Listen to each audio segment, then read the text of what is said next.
সবাইকে স্বাগতম সুস্মিতা সাইটি ব্লগে। বড় ধরনের অনেক প্রণাম এবং ছোটদের অনেক ভালোবাসা। আজকে আরেকটা ব্লগ শুরু করছি। আজকে সানডে, এই তো রেডি সেডি হয়ে গেছি, এবার বেরোয় পড়বো। আজকে আছে আমার এক ননদের বাড়িতে নেমন্তন্ন, তো ওখানেই যাচ্ছি। চলো একটু ঘুরে আসবে আমার সঙ্গে। বাড়ি থেকে বেরিয়ে পড়লাম এই যে আমার রাইডারকে সঙ্গে করে। চলো যাওয়া যাক দিদি বাড়ি। দেখো সামনের বৃষ্টির জন্য রাস্তাঘাট একটু কেমন হয়ে গেছে, তবে সেদিন সানডের দিন একদম বৃষ্টি ছিল না, তাই সবাই একটু বাইরে বেরিয়েছে বলা যায়। আমরা চলে এসেছি দিদিবাড়ির কাছাকাছি। এটা বাইপাস রোড, বুড়াবুড়ি মন্দিরের পাশ দিয়েই একদম দিদিবাড়ি যেতে হয়। দেখতে দেখতে একদম বাড়ির সামনে এবার আমরা চলে এসেছি। এই যে বাড়ির সামনে গিয়েই আমার হাজব্যান্ড তার প্রিয় মিত্রকে পেয়ে গেছে। ইনি হচ্ছেন আমার হাজব্যান্ডের প্রিয় মিত্র, মানে যেখানেই যায় একটা দুটো পেয়েই যায়। আর গিয়েই ওনার সাথে গল্প গুজব করা শুরু হয়ে গেল। হাই হ্যালো বন্ধু, কেমন আছিস, এরকম টাইপের কিছু একটা। ও হাত পা নাড়িয়ে সাড়া দিচ্ছে, ভালো আছে ভালো আছে। তারপরে চলো দিদিবাড়ির ভেতরে যাওয়া যাক। এটা হচ্ছে আমার দিদিবাড়ি, মানে আমার ননদের বাড়ি।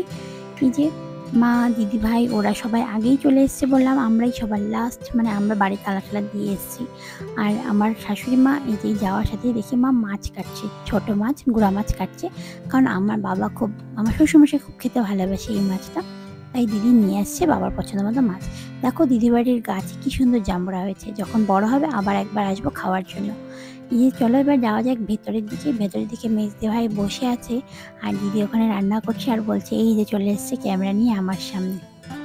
আর বদ্দি ভাই এখানে সবজি কাটছে। বদ্দি ভাই সবজি কাটছে আর বলছে, বলে কি একটু আগে আমি বলছিলাম যে হচ্ছে ছোটো মামি আসলেই তো দিদি ভিডিও করবে। আর দিদি বাড়িতে গিয়ে আরেকটা জিনিস ভালো দেখলাম, রাধে রাধে। এই যে রাধা মাধব আর হচ্ছে আমার রাধে মাকে, তারপরে ছোটো ছোটো গোপাল, সাথে ছিল পঞ্চদত্ত। আবার রেডি সেডি হয়ে এবার যাবো একটু ফাপড়ি জঙ্গলের দিকে, সবাই আসছে। এই যে দেখতেই পাচ্ছ পাশে আমার ননদ বলছে আমার ফটো ভালোবাসে না, আমাকে ভিডিওতে নিও না। আমি তাও জোর জবরদস্তি নিয়েছি। এই যে সামনের গাড়িতে বাবা আর ভাস্তা, ওখান থেকে বেরিয়ে পড়লাম ফাপড়ি জঙ্গলের উদ্দেশ্যে। একটু জঙ্গলে যাওয়া যাক। আমি তো ভাবছি যে ফাপড়ি জঙ্গলে যাবো, যে চলে এসেছি ফাপড়ি জঙ্গলে। এটা হচ্ছে একদম পুরো জঙ্গলটা না, শুরুটা শুধু আমরা ভাবছি এখানেই যাব নদীর পাশে। তবে দিদি বললো যে না, আর একটু ভেতরে একটা মন্দির আছে মা কামাক্ষার। এইটাই আমাদের তোমাদের শিলিগুড়ি যারা আছো তাদেরকে বলার, যে সামনে একটা আছে কামাখ্যা মন্দির। এখানে কামাখ্যা মন্দির রিচুয়ালসের মতোই সব পুজো হয়। কামাখ্যা মন্দিরে যেমন অমাবতীতে এত সুন্দর করে পুজো হয়, এখানেও অমাবতীতেই পুজো হয়। ওই যে প্যান্ডেলটা দেখতে পাচ্ছ ওটাই হচ্ছে মন্দিরটা, কিন্তু আমরা বুঝতে পারিনি। আমরা একটু এগিয়ে চলে গেছিলাম একটু আগের দিকে। এখানে এসে দেখি রাস্তা শেষ। এবার আমার হাজব্যান্ডের জাদুজগৎ শুরু হয়ে গেল গাড়ি ঘোরানো নিয়ে। এখানে আসার পর রাস্তা শেষ, আমার হাজব্যান্ড এখন হচ্ছে স্ট্রাগল করছে বাইক নিয়ে, বাইক ঘোরানো নিয়ে। এই যে দেখতে পাচ্ছ আমার হাজবেন্ডকে।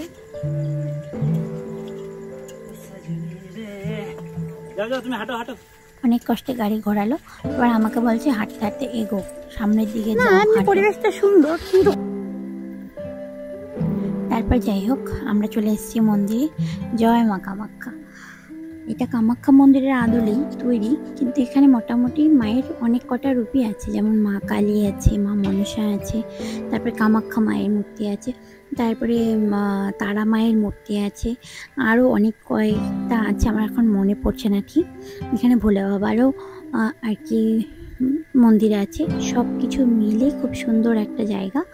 যারা এই মন্দিরটা ভিজিট করতে চাও আমাকে কমেন্ট করো, আমি তোমাদের ফুল অ্যাড্রেসটা দিয়ে দেবো।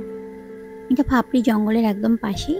ওখানে গিয়ে কাউকে জিজ্ঞেস করলেও বলবে, বা তোমরা আমাকে বলো, আমি একদম ফুল অ্যাড্রেস তোমাদের কমেন্টে লিখে দেবো।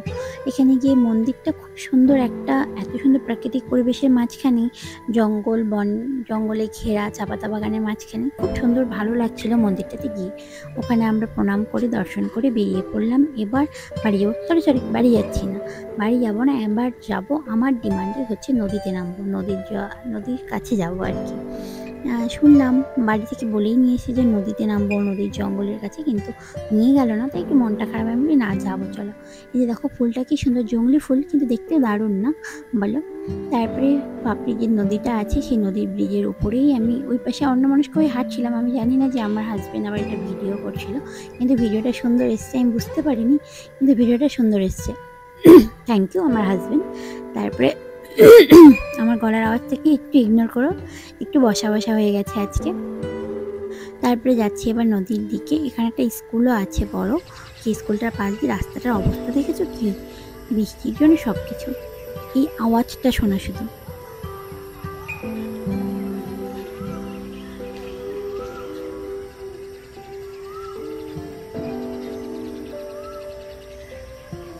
আমরা যারা শহরে থাকি এই আওয়াজটা সবসময় আমরা পাই না।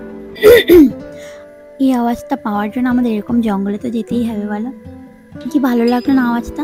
তারপরে দেখো জঙ্গলটা দেখতে কি ভালো লাগছে। তাই আমরা বাড়ির সবাই ডিসাইড করছিলাম যে সামনে পিকনিকের সময়টাতে আমরা এখানে আসবো একদিন পিকনিক করার জন্য। পিকনিক স্পট হিসেবে বাড়ির কাছে ভালোই, মন্দ নয় জায়গাটা, খুব সুন্দর।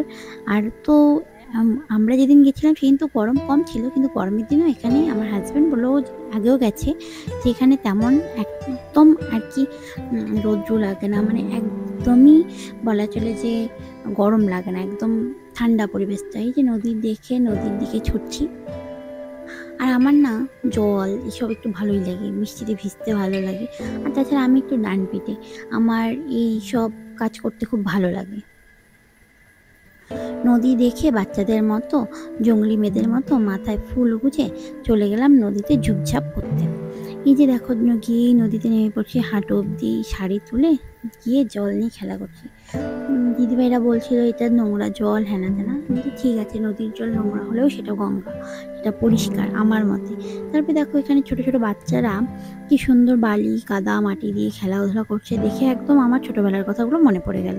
কারণ আমরা এইভাবেই খেলা করতাম। এখনকার বাচ্চারা যদিও বা এভাবে খেলে না, ওরা মোবাইলে মুখ গুজে বসে থাকে সারাটাক্ষণ, সব কিছুতে মোবাইল লাগে। আমাকে নদীতে নামা দেখে এই যে আমাদের বাড়ির দুই লুঙ্গুকে কে আর আটকায়, ওখানে দিদিভাইরা আছে, ওদেরকে কেউ আর আটকাতে পারেনি, ওদেরও মনির সঙ্গে নদীতে নামতে হবে। তারপরে চড়ে উঠে দেখো এই গাছের মধ্যে উঠে ফটো তুলেছি আমি, তাহলে কেমন ডান পিটে তোমরা একটু চিন্তা করো। এখানে কিছু ফটো তুললাম, সবার সাথে ফটোশ্যুট করে তারপরে এবার বাড়ির দিকে রওনা হতে হবে। এই দেখো জঙ্গলটা এত ভালো লাগছে, আমার তো আসতে ইচ্ছে করছিল, মনে হচ্ছে আরও কিছুক্ষণ থাকি। তবে বাড়ির সবার খিদে পেয়ে গেছে, তাই আসবে। এই যে দেখো আমার হাতের অবস্থা দেখো, এই পিছলি গাছে উঠে আমার হাতের অবস্থা এরকম হয়ে গেছে। তারপরে বাড়িতে এসে দিদিবাড়িতে এসে খাওয়া দাওয়া করে বাড়ি আসতে আসতে রাত 9টা বেজে গেছে। ভিডিওটা কেমন লাগলো কমেন্ট করে জানিও। Tata, bye bye.